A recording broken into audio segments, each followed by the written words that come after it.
This channel summarizes and presents timeless self-improvement classics, offering practical wisdom for today's world.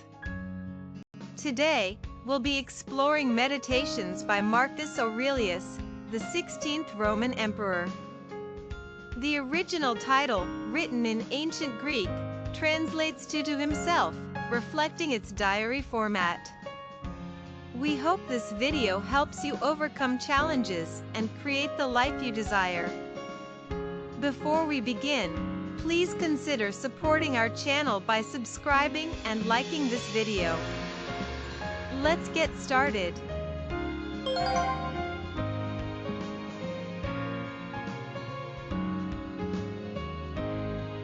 This book is a philosophical work written by the Roman Emperor Marcus Aurelius Antoninus, reign AD 161 to 180.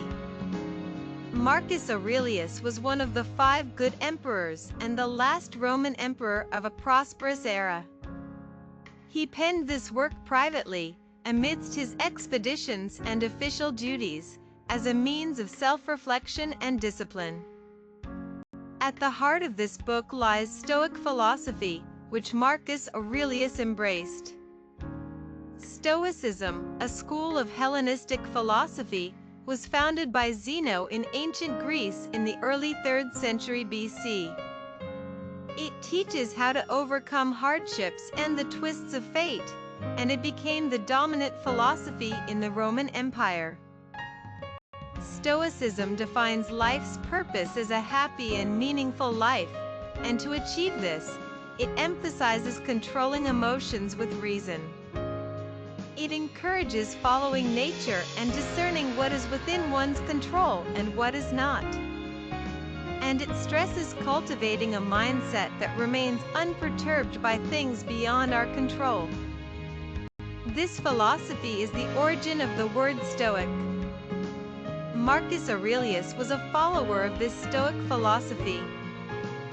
Despite being written over 1,800 years ago, Meditations continues to be read by many and provides spiritual support. This is because it is filled with insights into universal human struggles and practical wisdom for overcoming them. In today's stressful society, it serves as a guide for maintaining inner peace and staying true to oneself in a rapidly changing world. From business leaders and thinkers to everyday individuals, many readers apply the lessons from Meditations to various aspects of their lives.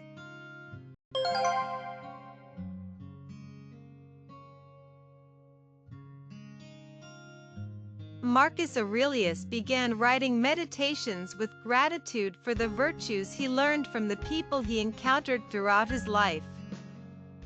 He held deep respect for everyone who influenced his character development, from his parents and grandfather to his father-in-law, teachers, and even servants.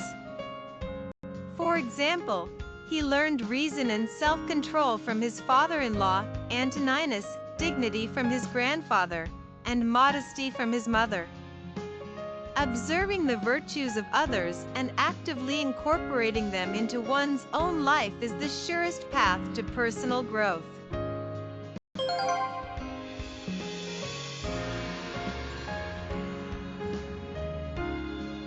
Marcus Aurelius tells us that everything in the world follows the laws of nature, and all we can do is accept them.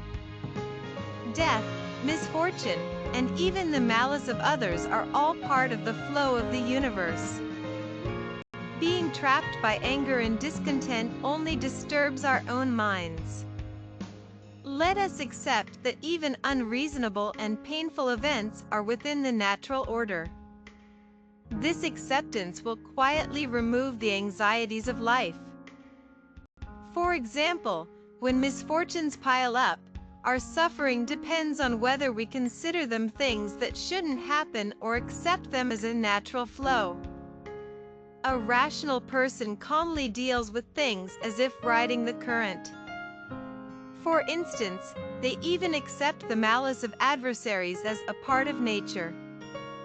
It's far more rational to focus on what we can do than to be disturbed by things beyond our control.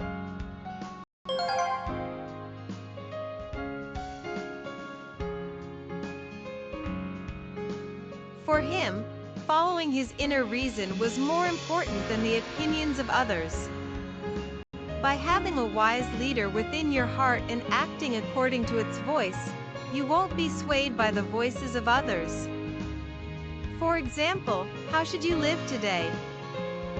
He repeats, live honestly in the present moment. Not tomorrow, but what should you do here and now? This dialogue with yourself guides your life in the right direction. You cannot run away from yourself, he says. Even if you change your environment or your job, nothing will change if your mind is in turmoil. What matters is organizing your thoughts and preparing to live peacefully.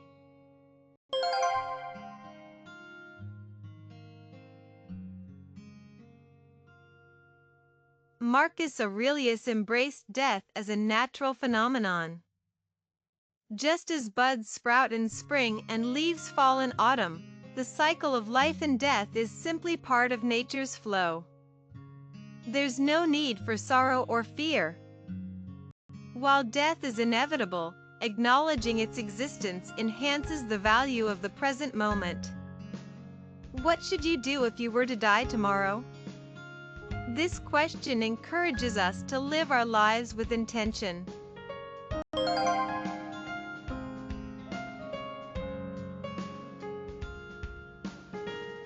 It's easy to become angry with others, but Marcus Aurelius believed this to be futile. This is because the words and actions of others are beyond our control. When we encounter someone acting out of ignorance or fear, it's important to strive for understanding rather than anger. By understanding that they act this way due to ignorance, the flames of anger diminish. We often react to others' shortcomings, but by considering the ignorance or anxiety behind their actions, our reactions can change. For example, imagine encountering someone who is rude. They may not be intentionally insulting you, but rather acting that way out of self-preservation. This kind of empathy allows for a more rational response. Humans are social beings. Therefore, it's natural for us to help and support one another. Fulfilling our roles as members of society is also the practice of virtue in Stoic philosophy. Hardships and difficulties are a training ground for cultivating virtue. In Stoic philosophy, adversity is considered an opportunity for personal growth. Virtues such as justice, patience, and temperance are tested and strengthened through trials. For example, when treated unjustly, one should fulfill their duties in silence rather than responding with anger. Marcus Aurelius called this attitude true strength. A subordinate enduring an unreasonable superior might be able to retaliate with anger. However, by quietly fulfilling their obligations, they preserve their own character. For Marcus Aurelius, trials were a stage for self-control.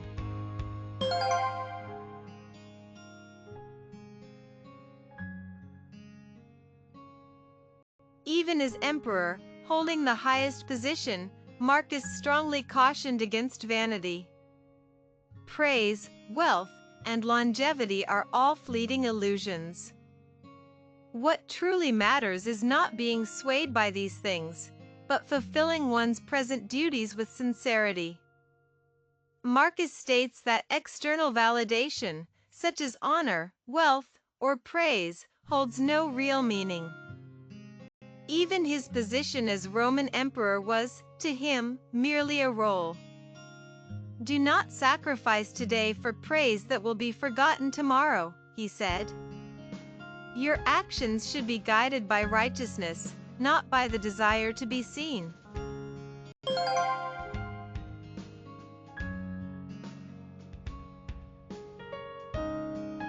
A good person is not someone who wins against others. Rather, Marcus Aurelius considered a person who can remain silent without returning anger and a person who protects justice even when hurt to be the strongest. True strength lies in the rationality within silence, rather than in retaliation. For example, a person who maintains composure and responds respectfully when criticized earns deep respect. Goodness does not seek reward, it quietly exerts its influence. For instance, even if someone insults you, choosing to calmly leave the situation without criticizing them is a victory in Stoic philosophy.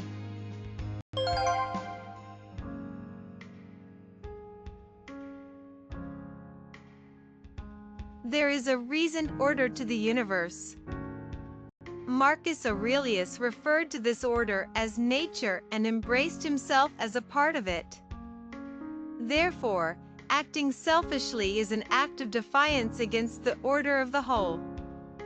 Living in accordance with the grand flow of the universe is the most natural and beautiful way to live.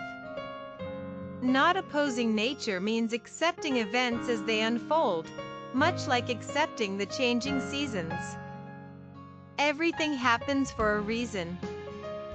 By embracing this perspective, you can avoid being swayed by anxieties and discontent.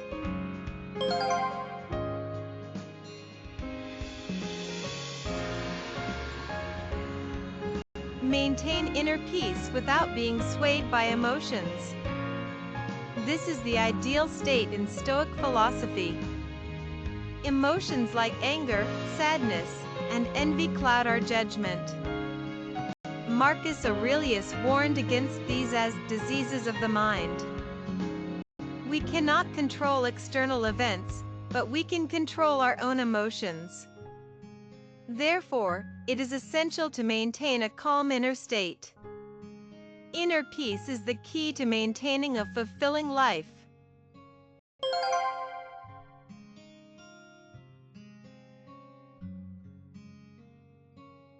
Contemplating death isn't about being afraid. Rather, it's a remarkably effective way to live life more vividly and earnestly. The thought that today might be my last adds depth to the choices we make in this very moment. Time is not infinite, it is finite. Therefore, idleness and procrastination become our greatest adversaries. Knowing that our remaining time is limited clarifies what we must do. What Marcus Aurelius valued most was how to live in this present moment. Not being controlled by regrets of the past or anxieties about the future, but living each day before us with reason and virtue. That, to him, was the meaning of life. If today were your last day, how would you spend it? You would likely express your feelings to loved ones, focus on what needs to be done, avoid unnecessary worries, and live peacefully. Marcus Aurelius strived to bring that mindset into every day.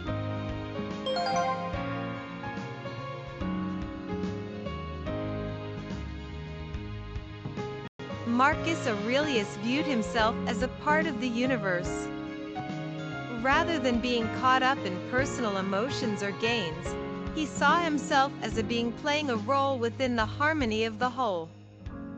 Each of us is also a member supporting the order of the universe. With a broader perspective, small misfortunes and conflicts lose their significance. When we perceive our lives as a chapter in the story of the universe, we can release attachments and fears. What did you think of Marcus Aurelius's teachings? The philosophy presented in Meditations is something anyone can practice. By putting it into practice, you will find inner peace. You no longer need to worry about trivial matters. Thank you for watching. Next time, we will introduce another moving book.